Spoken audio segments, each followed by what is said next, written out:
ನಮಸ್ಕಾರ ಎಲ್ಲರಿಗೂ welcome back to Sharu's happy kitchen. So ಬನ್ನಿ ಇವತ್ತು ಸಿಂಪಲ್ಲಾಗಿ ಮನೇಲೇ ಯಾವ ರೀತಿಯಾಗಿ ಸ್ಟ್ರೀಟ್ ಸ್ಟೈಲ್ನ ಎಗ್ ರೈಸ್ನ ಮಾಡೋದನ್ನೋದನ್ನು ತಿಳಿಸ್ಕೊಡ್ತೀನಿ. ತುಂಬ ಅಂದರೆ ತುಂಬ ಸಿಂಪಲ್ಲಾಗಿ ಒಂದು 10 ನಿಮಿಷದಲ್ಲಿ ನೀವು ಇದನ್ನು ಈಸಿಯಾಗಿ ಮನೆಯಲ್ಲೇ ಮಾಡ್ಕೋಬೋದು. ಸೊ ತುಂಬ ಚೆನ್ನಾಗಿ ಬರುತ್ತೆ. ಒಂದು ಸಾರಿ ಟ್ರೈ ಮಾಡಿ ಹೇಗೆ ಬಂತು ಅನ್ನೋದನ್ನು ಕಮೆಂಟ್ ಮಾಡಿ. ಹಾಗೆ ಯಾರೆಲ್ಲ ನನ್ನ ಚಾನಲ್ನ ಸಬ್ಸ್ಕ್ರೈಬ್ ಮಾಡಿಲ್ವಲ್ಲ, ದಯವಿಟ್ಟು ಚಾನಲ್ನ ಸಬ್ಸ್ಕ್ರೈಬ್ ಮಾಡಿಕೊಂಡು ವೀಡಿಯೋಸ್ನ ನೋಡಿ. ಸೊ ನಾನಿಲ್ಲಿ ಮಾಡೋದಕ್ಕೆ ಏನೆಲ್ಲ ಇಂಗ್ರೀಡಿಯೆಂಟ್ಸ್ ಬೇಕಾಗುತ್ತೆ ಅಂದರೆ ಕರಿಬೇವು, ಶುಂಠಿ ಹಾಗೂ 1 ಗೆಡ್ಡೆಯಷ್ಟು ಬೆಳ್ಳುಳ್ಳಿನ ಸುಲಿದಿಟ್ಕೊಂಡಿದ್ದೀನಿ, ಹಾಗೂ ಹಿಡಿಯಷ್ಟು ಕೊತ್ತಂಬರಿ, ಒಂದು 5ರಿಂದ 6 ಮೆಣಸಿನ್ಕಾಯಿ, ಅರ್ಧ ಗಡ್ಡೆ ಈರುಳ್ಳಿನ ಕಟ್ ಮಾಡ್ಕೊಂಡು ಇಟ್ಕೊಂಡಿದ್ದೀನಿ. ಹಾಗೂ ಇಲ್ಲಿ ಸ್ವಲ್ಪ ಇನ್ನೂ ಏನು ಬೇಕಾಗುತ್ತೆ ಅಂದರೆ 1 ಹಿಡಿಯಷ್ಟು ನಾವು ಪುದೀನ ಸೊಪ್ಪನ್ನು ಕೂಡ ತೊಗೋಬೇಕಾಗುತ್ತೆ. ಸೊ ಇಷ್ಟೆಲ್ಲ ಮೇನ್ ಇಂಗ್ರೀಡಿಯೆಂಟ್ಸು ನಾವು ಗ್ರೀನ್ ಕಲರ್ ಎಗ್ ರೈಸ್ನ ಮಾಡ್ಕೋಬೇಕಾದ್ರೆ ಬೇಕಾಗುತ್ತೆ. ಹಾಗೂ ನಾನು ಇಲ್ಲಿ 2 ಈರುಳ್ಳಿನ ಕಟ್ ಮಾಡಿ ಇಟ್ಕೊಂಡಿದ್ದೀನಿ. ಸೊ ಇಲ್ಲಿ 2 ಪ್ಲೇಟ್ ಎಗ್ ರೈಸಿಗೆ ನಾನು 4 ಎಗ್ಗನ್ನು ಯೂಸ್ ಮಾಡ್ಕೋತಾ ಇದ್ದೀನಿ, ಹಾಗೂ ಸೋಯಾ ಸಾಸನ್ನು ಕೂಡ ತೊಗೊಂಡಿದ್ದೀನಿ. ಸೊ ಬನ್ನಿ ಇವಾಗ ಗ್ರೀನ್ ಪೇಸ್ಟನ್ನು ಮಾಡ್ಕೊಳ್ಳೋಣ. ಸೊ ಇಲ್ಲಿ ನಾನು ಒಂದು ಮಿಕ್ಸರ್ ಜಾರ್ನ ತೊಗೊಂಡು ಅದಕ್ಕೆ ಒಂದು 5ರಿಂದ 6 ಹಸಿಮೆಣಸಿನ್ಕಾಯಿ, ಅರ್ಧ ಗೆಡ್ಡೆಯಷ್ಟು ಈರುಳ್ಳಿ, ಹಾಗೂ ನಾನು ಶುಂಠಿನ ಕಟ್ ಮಾಡಿ ಇಟ್ಕೊಂಡಿದ್ದೀನಿ, ಶುಂಠಿನ ಹಾಕೋತಾ ಇದ್ದೀನಿ.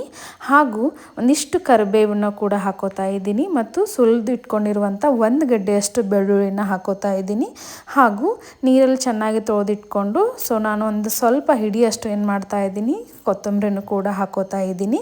ಸೊ ಇದನ್ನೆಲ್ಲ ಹಾಕ್ಕೊಂಡು ನಾನು ಮಿಕ್ಸರ್ ಜಾರನ್ನ ಮುಚ್ಚಿಟ್ಕೊಂಡು ಪೇಸ್ಟನ್ನ ಮಾಡ್ಕೋತಾ ಇದ್ದೀನಿ. ಸೊ ಇಲ್ಲಿ ನೋಡ್ತಾ ಇರ್ಬೋದು ಪೇಸ್ಟ್ ಎಷ್ಟು ಚೆನ್ನಾಗಿ ಬಂದಿದೆ ಅಂತ ಹೇಳಿ. ನಾನಿಲ್ಲಿ ಪುದೀನ ಸೊಪ್ಪನ್ನು ಹಾಕೋದನ್ನು ಮರ್ತಿದ್ದೆ, ಇವಾಗ ಆ್ಯಡ್ ಮಾಡಿಕೊಂಡು ಮತ್ತೆ ಒಂದು ಸಾರಿ ಗ್ರೈಂಡ್ ಮಾಡ್ಕೋತಾ ಇದ್ದೀನಿ. ಸೊ ಇವಾಗ ಗ್ರೀನ್ ಪೇಸ್ಟು ರೆಡಿ ಆಯಿತು. ಸೊ ಇವಾಗ ಬನ್ನಿ ನಾವು ಕ್ವಿಕ್ಕಾಗಿ ನಾವು ಎಗ್ ರೈಸನ್ನು ಸ್ಟಾರ್ಟ್ ಮಾಡೋಣ. ಸೊ ಯಾವುದೇ ಚೈನೀಸ್ ಐಟಮ್ನ ನಾವು ಮಾಡಬೇಕಾದ್ರೆ ಐರನ್ ಕಡಾಯಿನ ಯೂಸ್ ಮಾಡಬೇಕಾಗತ್ತೆ, ಅಂದರೆ ಕಬ್ಬಿಣದ ಬಾಣಲೆನ ಯೂಸ್ ಮಾಡ್ಕೋಬೇಕಾಗತ್ತೆ, ಅಂದರೆ ಸಖತ್ತಾಗಿ ಬರುತ್ತೆ. ಹಾಗಾಗಿ ನಾನು ಕಬ್ಬಿಣದ ಕಡಾಯಿನ ಇಟ್ಕೊಂಡಿದ್ದೀನಿ. ಸೊ ಅದಕ್ಕೆ ನಾನು ಇಲ್ಲಿ ಒಂದು 50ರಿಂದ 60 ml ಆಯಿಲ್ನ ಹಾಕೋತಾ ಇದ್ದೀನಿ. ಎಣ್ಣೆ ಕಾದಾದಮೇಲೆ ನಾನಿಲ್ಲಿ 2ರಿಂದ 3 ಹಸಿ ಮೆಣಸಿನ್ಕಾಯಿನ ಮೇಲ್ಗಡೆಗೆ ನೆಂಚ್ಕೊಳ್ಳೋದಕ್ಕೆ ಚೆನ್ನಾಗಿರುತ್ತೆ, ಹಾಗಾಗಿ ಅದನ್ನು ಫ್ರೈ ಮಾಡ್ಕೋತಾ ಇದ್ದೀನಿ. ನೀವು ಬೇಡ ಅಂದರೆ ಇದನ್ನು ಸ್ಕಿಪ್ ಮಾಡ್ಬೋದು. ಸೊ ಇದೇನು ಮೇನ್ ಪ್ರೊಸೀಜರ್ ಅಲ್ಲ. ಸೊ ನಾನು ಇದನ್ನು ಎಣ್ಣೆಯಲ್ಲಿ ಮುಂಚೆಲೆ ಫ್ರೈ ಮಾಡಿಕೊಂಡು ಇದನ್ನು ಸೈಡಿಗೆ ಎತ್ತಿಟ್ಕೋತಾ ಇದ್ದೀನಿ. ಸೊ ಇವಾಗ ನಾನು ಏನು ಮಾಡ್ತಾ ಇದ್ದೀನಿ, ಎಣ್ಣೆ ಚೆನ್ನಾಗಿ ಕಾದಿದೆ, ಅದಕ್ಕೆ ನಾನು ಒಂದು ಸ್ವಲ್ಪ ಒಗ್ಗರಣೆಗಾಗುವಷ್ಟು ಈರುಳ್ಳಿನ ಹಾಕೋತಾ ಇದ್ದೀನಿ. ಸೊ ನೀವು ಬೇಕಾದರೆ ಜಾಸ್ತಿನೂ ಹಾಕೋಬೋದು, ತೊಂದರೆ ಇಲ್ಲ, ಬಟ್ ಇಷ್ಟ ಆದರೆ ಸಾಕಾಗುತ್ತೆ. ಸೊ ಮಾಡಿಟ್ಕೊಂಡಿರುವಂಥ ಗ್ರೀನ್ ಪೇಸ್ಟನ್ನೆಲ್ಲನೂ ಹಾಕ್ಕೊಂಡು ಹಸಿ ವಾಸನೆ ಹೋಗೋವರೆಗೂ, ಈರುಳ್ಳಿ ಮತ್ತು ಆ ಗ್ರೀನ್ ಪೇಸ್ಟು ಹಸಿ ವಾಸನೆ ಹೋಗೋವರೆಗೂ ನಾವೇನು ಮಾಡಬೇಕಾಗತ್ತೆ, ಎಣ್ಣೆಯಲ್ಲಿ ಹುರ್ಕೋಬೇಕಾಗತ್ತೆ. ಸೊ ಇದು ಹಸಿ ವಾಸನೆ ಹೋಗೋವರೆಗೂ ಹುರ್ಕೊಂಡ್ರೆ ಮಾತ್ರ ಎಗ್ ರೈಸು ಸಖತ್ತಾಗಿ ಬರುತ್ತೆ. ಸೊ ನೀವೇನಾದರೂ ಹಸಿ ವಾಸನೆ ಹೋಗದೇನೋ ಇಮ್ಮಿಡಿಯೇಟಾಗಿ ಎಲ್ಲ ಇಂಗ್ರೀಡಿಯೆಂಟ್ಸ್ ಆದರೆ ಆ ಸ್ಟ್ರೀಟ್ ಸ್ಟೈಲಲ್ಲಿ ಸಿಗುವಂಥ ಟೇಸ್ಟು ನಿಮಗೆ ಸಿಗೋದಿಲ್ಲ. ಹಾಗಾಗಿ ಇದೊಂದು ಮೇನ್ ಟಿಪ್ಪು, ಇದನ್ನು ಮಾತ್ರ ಫಾಲೋ ಮಾಡಿ. ಸೊ ಇವಾಗ ಆಲ್ಮೋಸ್ಟ್ ಎಣ್ಣೆಯಲ್ಲಿ ಅದು ಹಸಿ ವಾಸನೆ ಹೋಗೋವರೆಗೂ ನಾನು ಬೇಯಿಸ್ಕೊಂಡಿದ್ದೀನಿ. ಇವಾಗ ಎಗ್ನ ನಾನು ಏನು ಮಾಡ್ತೀನಿ, ಕಟ್ ಮಾಡಿ ಒಂದೊಂದೇ ಹಾಕೋತಾ ಹೋಗ್ತಾ ಇದ್ದೀನಿ.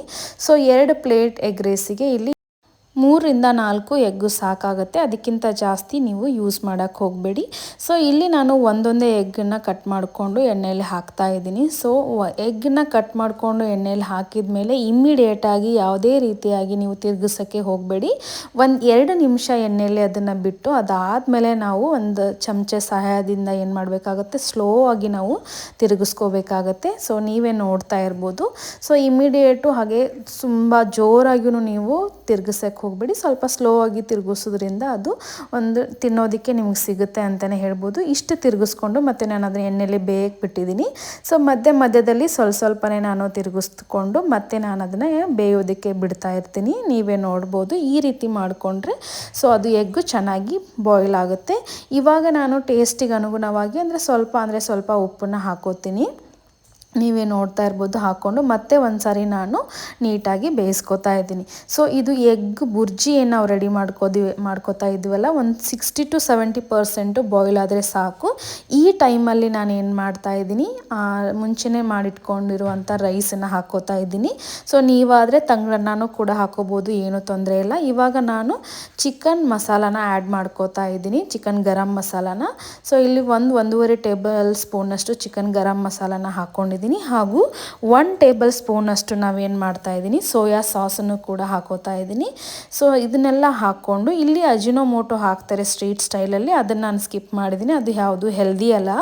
ಹಾಗಾಗಿ ಹಾಗೆ 1 ಟೇಬಲ್ ಸ್ಪೂನಷ್ಟು ಪೆಪ್ಪರ್ ಪೌಡರ್ನ ಹಾಕ್ಕೊಂಡು ಮೇಲೆ ಗಾರ್ನಿಷಿಗೆ ಅಂತ ಸ್ವಲ್ಪ ಕೊತ್ತಂಬರಿನ ಕಟ್ ಮಾಡಿ ಇಟ್ಕೊಂಡು, ಸೊ ಮತ್ತೆ ನಾನು ಗ್ಯಾಸನ್ನು ಆನ್ ಮಾಡ್ಕೋತಾ ಇದ್ದೀನಿ. ಗ್ಯಾಸ್ನ ಆಫ್ ಮಾಡ್ಕೊಂಡಿದ್ದೆ, ಸೊ ಯಾಕಂದರೆ ತುಂಬ ಸೀದ್ ಹೋಗುತ್ತೆ ಅನ್ನೋ ಕಾರಣಕ್ಕೆ ಗ್ಯಾಸನ್ನು ಆಫ್ ಮಾಡಿಕೊಂಡು ನೀಟಾಗಿ ಎಲ್ಲನೂ ಮಿಕ್ಸ್ ಮಾಡ್ಕೋಬೇಕು.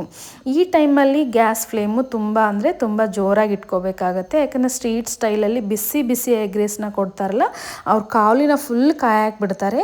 ಆ ರೀತಿ ನಾವು ಜೋರಾಗಿ ಇಟ್ಕೊಂಡು ಎಗ್ ರೈಸನ್ನ ಬಿಸಿ ಮಾಡಿದರೆ, ಅಂದರೆ ಮಿಕ್ಸ್ ಮಾಡಿದರೆ ತುಂಬ ಸಖತ್ತಾಗಿ ಸ್ಟ್ರೀಟ್ ಸ್ಟೈಲಲ್ಲಿ ಕೊಡುವಂಥ ಎಗ್ ರೈಸು ರೆಡಿ ಆಗುತ್ತೆ. ಸೊ ತುಂಬ ಚೆನ್ನಾಗಿ ಬರುತ್ತೆ. ನೀವೇ ನೋಡ್ತಾ ಇರ್ಬೋದು ಎಷ್ಟು ಸಖತ್ತಾಗಿ ಕಾಣ್ತಾ ಇದೆ ಅಂತ ಹೇಳಿ. ಸೊ ಟೇಸ್ಟ್ನು ಕೂಡ ಅಷ್ಟೇ ಸಖತ್ತಾಗಿತ್ತು. ಇದನ್ನು ನೀಟಾಗಿ ನಾವೇನು ಮಾಡ್ಕೋಬೇಕಾಗುತ್ತೆ, ತಿರುಗಿಸ್ಕೊಂಡು ಬಿಸಿ ಮಾಡ್ಕೋಬೇಕಾಗುತ್ತೆ. ಸೊ ಇಷ್ಟು ಮಾಡಿದರೆ ಎಗ್ ರೈಸು ರೆಡಿ ಆಗುತ್ತೆ. ಸೊ ಇವಾಗ ಎಗ್ ರೈಸ್ ರೆಡಿ ಆಗಿದೆ, ನೋಡ್ಬೋದು ಎಷ್ಟು ಬಿಸಿ ಬಿಸಿ ಆಗಿದೆ. ಅದನ್ನು ನಾನು ಒಂದು ಸರ್ವಿಂಗ್ ಪ್ಲೇಟಿಗೆ ಸರ್ವ್ ಮಾಡ್ಕೋತಾ ಇದ್ದೀನಿ. ಸೊ ಗಾರ್ನಿಷಿಗೆ ನಾನು ಏನು ಮಾಡ್ತಾ ಇದ್ದೀನಿ, ಸೈಡ್ಸಿಗೆ ತಿನ್ನೋಕ್ಕೆ ಅಂಥೇಳಿ ಕೊತ್ತಂಬರಿನ ಆ್ಯಡ್ ಮಾಡ್ಕೋತಾ ಇದ್ದೀನಿ, ಹಾಗೆ ಈರುಳ್ಳಿ ಹಾಕೋತಾ ಇದ್ದೀನಿ. ಸೊ 2 ಮೆಣಸಿನ್ಕಾಯಿನ ಇಟ್ಕೊಂಡಿದ್ದೀನಿ ಸ್ಟ್ರೀಟ್ ಸ್ಟೈಲಲ್ಲಿ ಕೊಡೋ ಥರ, ಹಾಗೂ ಸ್ವಲ್ಪ ಈರುಳ್ಳಿ, ಲೆಮನ್ನು. ಸೊ ಇಲ್ಲಿ ನಾನು ಒಂದು 3 ಎಗ್ಗನ್ನ ಮಾತ್ರ ಹಾಕ್ಕೊಂಡಿದ್ದೆ. ಸೊ ಒಂದನ್ನು ನಾನು ಇದನ್ನು ಹಾಫ್ ಬಾಯ್ಲ್ ಥರ ನಾನು ಏನು ಮಾಡ್ಕೊಂಡಿದ್ದೀನಿ, ಆಮ್ಲೆಟ್ ಥರ ಮಾಡ್ಕೊಂಡಿದ್ದೀನಿ. ಸೊ ನೋಡ್ತಾ ಇರ್ಬೋದು ಎಷ್ಟು ಸಖತ್ತಾಗಿ ಬಂದಿದೆ ಅಂತ ಹೇಳಿ. ಸೊ ನೀವು ಟ್ರೈ ಮಾಡಿ ಹೇಗೆ ಬಂತು ಅನ್ನೋದನ್ನು ಕಮೆಂಟ್ ಮಾಡೋದನ್ನು ಮರಿಬೇಡಿ. ಹಾಗೂ ಯಾರೆಲ್ಲ ನನ್ನ ಚಾನಲ್ನ ಸಬ್ಸ್ಕ್ರೈಬ್ ಮಾಡಿಲ್ವಲ್ಲ, ದಯವಿಟ್ಟು ಚಾನಲ್ನ ಸಬ್ಸ್ಕ್ರೈಬ್ ಮಾಡಿಕೊಂಡು ವೀಡಿಯೋಸ್ನ ನೋಡಿ. ಸೊ ತುಂಬ ಚೆನ್ನಾಗಿ ಬಂದಿತ್ತು ಎಗ್ ರೈಸು. ಸ್ಟ್ರೀಟ್ ಸ್ಟೈಲ್ ಸಿಗೋ ಥರ ಎಗ್ ರೈಸ್ನ ನೀವು ಈಸಿಯಾಗಿ ಮನೆಯಲ್ಲೇ ಮಾಡ್ಕೋಬಹುದು. ಸೊ ತುಂಬ ಹೆಲ್ದಿ ಆಗಿರುತ್ತೆ ಮತ್ತು ಟೇಸ್ಟ್ನು ಕೂಡ ಸೇಮ್ ಸ್ಟ್ರೀಟ್ ಸ್ಟೈಲಲ್ಲಿ ಬರೋ ಥರನೇ ಬರುತ್ತೆ. ಒಂದ್ಸರಿ ಟ್ರೈ ಮಾಡಿ ಹೇಗೆ ಬಂತು ಅನ್ನೋದನ್ನು ಕಮೆಂಟ್ ಮಾಡೋದನ್ನು ಮರಿಬೇಡಿ. Thank you.